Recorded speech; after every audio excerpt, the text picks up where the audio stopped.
हमारे पास आ गया work is equal to 1/2 is equal to U1 minus U2। Compare 1 और 2 को हमने कंपेयर कर लिया या ए बी को कंपेयर कर लिया, तो हमारे पास आ जाएगा total energy of the system remain conserved, मतलब sum of kinetic energy potential energy before and after is क्या है, दोनों चीज़ें इक्वल एक दूसरे के हैं कि kinetic energy at point 1 is equal to kinetic energy at point 2, potential energy at point 1 is equal to potential energy. यानी हम इनको इस तरीके से भी कह सकते हैं कि sum of kinetic energy and potential energy is equal at point 1 is equal to sum of kinetic energy and potential energy at point 2।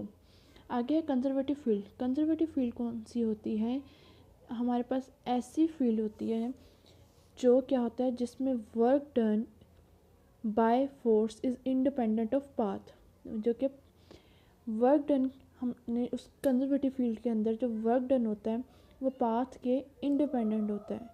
Work done की वैल्यू क्या है, हमारे पास सेम आएगी चाहे जिस पाथ से मर्जी मूव कर ले। हमारे पास एक बॉडी है, ये है ए से बी तक की पोजीशन है, ए से डी से बी तक जा सकते हैं, ए से सी तक भी, सी से मूव करके फिर बी तक जा सकते हैं, ये आप लोगों ने पढ़ा होगा।